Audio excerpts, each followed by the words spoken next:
Health times now நேயர்கள் அனைவருக்கும் என் அன்பு வணக்கங்கள். காஸ்மோ கிளாசிக்கல் அக்கு ஹீலிங் சென்டர் இது சென்னை வலசரவாக்கத்தில் இருக்குது. இங்கே நாங்கள் அக்கு ஹீலிங் பண்ணிகிட்ருக்கோம். எல்லா விதமான நோய்களுக்கும், தீர்க்கவே முடியாது அப்படின்னு சொல்லப்படுற நோய்களுக்கும், கைவிடப்பட்ட நோய்களுக்கும் எல்லாத்துக்குமே நாங்கள் மருத்துவம் பார்க்குறோம். எல்லா நோய்களும் நிரந்தரமாக தீர்வு காண முடியும் அப்படிங்கிறத இங்கே நான் ஆணித்தரமாக சொல்ல விரும்புகிறேன். பெண்களுக்கும் சரி, ஆண்களுக்கும் சரி, இன்றைக்கி ஹார்மோனல் இம்பேலன்ஸ் அப்படிங்கிறது நிறையவே இருக்குது. இது உணவுனாலையா, இல்லை வேறு விஷயத்தாலையா, இல்லை பாரம்பரிய ரீசன்னாலையா அப்படின்னு சொல்லிட்டு நிறைய கன்ஃபியூஷன்ஸ் இன்றைக்கி உலகளாவ இருந்துக்கிட்டே தான் இருக்குது. இந்தியாவில் மட்டும்தான் இந்த மாதிரி இருக்கா, மற்ற நாடுகள்லாம் இருக்கா அப்படின்னு பார்க்கும்போது இந்தியாவில் இன்றைக்கி இது கூடுதல் இம்பேக்ட் கொடுத்துட்ருக்கு அப்படின்னு தான் சொல்லணும். இந்த ஹார்மோனல் இம்பேலன்ஸாக இருந்தாலும் சரி, மார்பக வளர்ச்சியாக இருந்தாலும் சரி, மார்பக வளர்ச்சி அப்படிங்கிறது இன்றைக்கி ஆண்களுக்கும் நிறைய இடத்துல இருந்துகிட்ருக்கு, பெண்களுக்கும் அதிகப்படியான மார்பக வளர்ச்சி அப்படிங்கிறது இருக்குது. சாதாரணமாக உடல் அப்படிங்கிறது பார்த்திங்க அப்படின்னா, மார்பகம் அப்படிங்கிறது அதுக்கான இடத்தில் மட்டும்தான் இருக்க வேண்டும். அப்போ வளர்ச்சி அப்படிங்கிறது இன்றைக்கி கழுத்துலேருந்து ஸ்டார்ட் ஆகுது. இது எப்போருந்து இந்த ப்ராப்ளம் ஆரம்பிச்சது அப்படின்னு பார்த்தீங்கன்னா, 1980லேருந்து ஆரம்பிச்சிருச்சு. 1980s இந்த ப்ராப்ளம் ஸ்டார்ட் ஆச்சு. அங்கேயே வித்திடப்பட்டது. இதுலேருந்து தான் ஸ்டார்ட் ஆனது. இன்றைக்கி இருக்கிற ஃபெர்டிலிட்டி இஷ்யூஸ் எல்லாமே ஆரம்பத்துலேருந்து இங்கேருந்து தான் ஸ்டார்ட் ஆகுது 1980s. அதுக்கப்புறம் தான் பார்த்திங்க அப்படின்னா ஃபெர்டிலிட்டி இஷ்யூஸ் ஸ்டார்ட் ஆகுது. இம்யூன் பூஸ்டர்ஸ் கொண்டு வர்றாங்க. அதுக்கப்புறம் பார்த்திங்க அப்படின்னா குழந்தைகளுக்கு நிறையா குழந்தை பேருக்கே நிறையா சஃபர் ஆக வேண்டிய ஒரு சுச்சுவேஷனுக்கு பேரண்ட்ஸ் ஆளாக்கப்படுறாங்க. அப்போ ஒவ்வொரு அடுத்தடுத்த கட்டமாக பார்த்திங்க அப்படின்னா, ஆரம்ப காலகட்டத்தில் முதல்ல அவங்க எடுத்துகிட்டு போகிறது பார்த்திங்க அப்படின்னா, மார்பக வளர்ச்சி அதிகமாக இருக்கிறது கவர்ச்சி அப்படிங்கிற மாதிரியான ஒரு தோரணையை மக்கள் மனதில் ஏற்படுத்துகிறாங்க. அங்கே தாக்கங்கள் ஏற்பட ஆரம்பிக்குது, மார்பகங்கள் வளர ஆரம்பிக்குது. பொதுவாகவே உடலில் இருக்க தேவையில்லாத கழிவுகளை முதல்ல வெளியில் கொண்டு சேர்க்கும் இடம் பார்த்திங்க அப்படின்னா மார்பகங்கள் தான். ஃபஸ்ட்டு சேர்க்கக்கூடிய இடங்கள் மார்பகங்கள், அதுக்கப்புறம் வயிற்றுப்பகுதி, அதுக்கப்புறம் தொடை, அதுக்கப்புறம் புட்டம் அப்படின்னு சொல்லிட்டு ஒவ்வொரு பகுதியாக ஏறிக்கிட்டே போகும். அப்போ மார்பகங்களில் அதீத வளர்ச்சி இருக்குது அப்படின்னாலே அங்கே நோயோட தாக்கம் ஸ்டார்ட் ஆகிடுச்சு அப்படின்னு நம்ம புரிஞ்சுக்கணும்.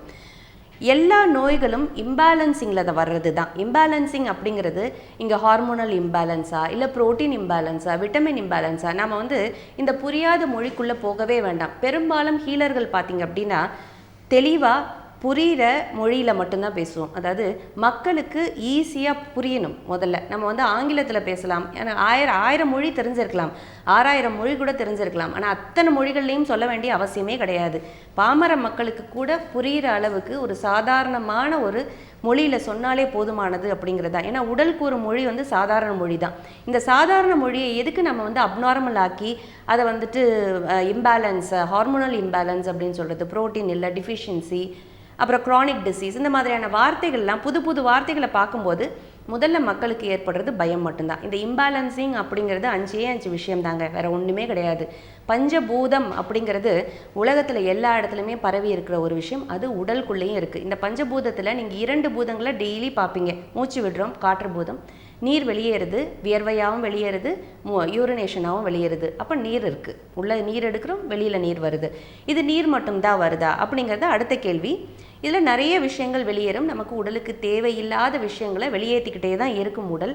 அதை நம்ம நிப்பாட்டும் போது தான் நம்மளோட உடலில் ஆரோக்கியமின்மை உருவாக ஆரம்பிக்குது. அப்போ இந்த இம்பேலன்சிங் அப்படிங்கிறது எது அப்படின்னு பார்த்திங்க அப்படின்னா, இந்த பஞ்சபூதத்துக்கான இம்பேலன்சிங் மட்டும்தான். இப்போ மாத்திரைகளை சாப்பிட்றோம், எங்களுக்கு நோய் குணமாகுதே, உடல் உடனே சரியாகுதே, உடனே ரியாக்ட் பண்ணுதே அப்படிங்கிற கேள்வி உங்கள்கிட்ட கண்டிப்பாக வரும். எஸ், அஃப்கோர்ஸ், ஒரு மாத்திரையோ, ஒரு கை வைத்தியமோ, ஒரு வீட்டு வைத்தியமோ, ஒரு பாரம்பரிய ரகங்களோ எது சாப்பிட்டாலும் உடல் உடனே ரெஸ்பாண்ட் பண்ணும். உடல் உடனே சரியான மாதிரி ஒரு தோரணையை கொடுக்கும். இது எல்லாமே பார்த்திங்க அப்படின்னா நோய்களை குணமாக்கும் அப்படிங்கிறது உண்மை. இதில் ஆணித்தரமாக எதையுமே மறுக்க வேண்டிய அவசியம் கிடையாது. ஆனால் நோய்க்கான காரணிகளை எதுவுமே குணமாக்குறது கிடையாது. அடிப்படை நோய்க்கான காரணியை குணமாக்கணும். அப்போ தான் அந்த நோய் திரும்ப வராது அப்படிங்கிற புரிதல் நமக்குள்ளே வரணும். அந்த நோய்களை குணமாக்கணும் அப்படின்னா முதல்ல நோய்களுக்கான காரணிகளை கண்டுபிடிக்கணும். அந்த காரணிகள் அப்படிங்கிறது என்னென்னா, இந்த பஞ்சபூத சீர்கேடு மட்டும்தானே ஒழிய வேறு எதுவுமே கிடையாது. இந்த சீர்கேடை சமநிலைப்படுத்தும் போது அடிப்படையாக நம்மளோட உடல் சில சமிகைகளை சொல்லிக்கிட்டே இருக்கும். முடி உதிர்தலில் ஆரம்பித்து நம்ம நகக்கண்களில் சேர்ற வெள்ளை நிற அழுக்குகள், அதாவது நகத்தில் சேர்கிற அழுக்கை பற்றி நான் பேசலை. இப்போது பெரும்பாலும் பியூட்டி பார்லரில் போயிட்டு பார்த்திங்க அப்படின்னா பெடிக்யூர் மெனிக்யூர் அப்படின்லாம் பண்ணுவாங்க. அதை அந்த நகக்கண் ஓரத்தில் இருக்க தேவையில்லாததை அப்படி வைப் பண்ணி எடுப்பாங்க. இதை தான் பெடிக்யூர் அப்படின்னு சொல்கிறாங்க, மெனிக்யூர்னு சொல்கிறாங்க. இந்த கழிவுகள் கூட உடல் வந்து கூறும் ஒரு இன்ஃபர்மேஷன், ஒரு மொழி. ஒவ்வொரு உறுப்புகள்லேயும் பார்த்திங்க அப்படின்னா இந்த மாதிரி ஒவ்வொரு மொழிகளில் நம்மள்ட்ட பேச முயற்சி பண்ணிக்கிட்டே இருக்குது. அந்த மொழிகளை நம்ம புரிஞ்சுக்கிட்டாலே போதும், எந்த இடத்துல எந்த மாதிரியான கழிவு தேக்கங்கள் நடக்குது, அதை எப்படி நம்ம சரி பண்ண முடியும், இந்த பஞ்சபூத சீர்கேட்டை சமநிலைக்கு கொண்டு வர்றது எப்படி அப்படிங்கிற அந்த அடிப்படை புரிதல் நமக்கு வந்துடுச்சுனாலே எல்லா விதமான ஹார்மோனல் இம்பேலன்ஸ்லேருந்தும் வெளியில் வந்துடலாம். ரொம்ப மைன்யூட் சேஞ்சஸ் தாங்க லைஃப்பில். நம்ம ரொம்ப என்ன பண்ணுறோம் அப்படின்னா சாதாரணமான ஒரு விஷயத்தை இடியாப்ப சிக்கலாக்கி வச்சுருக்கோம். இதுதான் உடல் நோய் அப்படிங்கிறது எங்களோட ஆணித்தரமான ஒரு கருத்து. உடலில் இருக்கிற சாதாரண விஷயங்கள் தான் ரொம்ப ரொம்ப சாதாரணமான ஒரு வாழ்க்கை வாழ்ந்தாலே போதுமானதாக இருக்கும். ஆனால் நம்ம என்ன பண்ணிடுறோம் அப்படின்னா உடல் சாதாரணமாக சொல்கிற சில மொழிகளை புரிஞ்சிக்காமல் அதை வந்து அப்நார்மல் ஆக்கி, அதை சிக்கலாக்கி, இடியாப்ப சிக்கலாக்கி ஃபைனலாக என்ன பண்ணிடுறோம் அப்படின்னா பெட்ரிடன் அப்படிங்கிற கண்டிஷன் வரைக்கும் போகிறோம். ஹார்ட் அட்டாக் அப்படிங்கிற கண்டிஷன் வரைக்கும் உடலை கொண்டு போய் நிப்பாட்டிடுறோம். நிப்பாட்டுறதே நாம தான். இது இன்னைக்கு இந்த நிமிஷம் ஹார்ட் அட்டாக் வருது அப்படின்னா அது இன்னைக்கு தோன்றியது கிடையாது. நம்ம சிறு வயதுலேருந்து நம்மளோட சின்ன சின்ன வாழ்வியல் மாற்றங்கள் இது எதுவுமே வந்து பார்த்திங்கன்னா ஹெரிடிட்டியாக, அதாவது பாரம்பரியமாக வர்றது கிடையாது. எந்த ஒரு ஹார்மோனல் இம்பேலன்ஸும் பார்த்திங்க அப்படின்னா பாரம்பரியமாக வர்றது கிடையாது. எந்த மாதிரியான ஹார்மோனல் இம்பேலன்ஸாக இருந்தாலும், இப்போ மார்பக வளர்ச்சியை பற்றி மட்டும் நான் சொல்லலை, எல்லா விதமான ஹார்மோனல் இம்பேலன்ஸும் பார்த்திங்க அப்படின்னா ஒரு சில தவறுதலான நம்மளோட வாழ்க்கையில் முறையில் மட்டும்தான் மாறுதே ஒழிய இதனால் வந்து பெரிய பாதிப்பு ஏற்படுத்துமா அப்படின்னா பெரிய பாதிப்பு ஏற்படுத்தும். எப்போ ஏற்படுத்தும் அப்படின்னா உடலில் வர்ற நோய்களை தடுக்கும் போது, அதாவது உடல் உபாதைகளை, உடல் வந்து ஒரு தண்டனை கொடுக்குது. அப்போ அந்த ட்ரெஸ்பாஸ் பண்ணி நம்ம வந்து அதை விட்டு வெளியேற பார்க்குறோம். மாத்திரைகள், மருந்துகள், ஊசிகள் இல்லை வேறு ஏதாவது எடுத்துக்கிட்டு. அப்போ இந்த வலிகளே வராமல் இருக்குமா அப்படின்னா கண்டிப்பாக வலிகள் வராமல் இருக்கும். வலிகள் வராமல் இருக்கிறதுக்கு பல வழிகள் இருக்குது. அந்த வழிகளை நம்ம ஃபாலோ பண்ணாலே போதும்.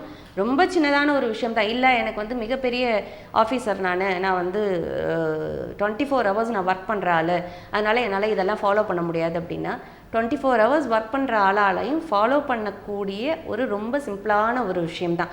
நம்ம இன்றைக்கி நேரமின்மை அப்படின்னு ஒரு விஷயத்தை சாதாரணமாக சொல்லிட்டு இப்படி கடந்து போய்டுறோம்.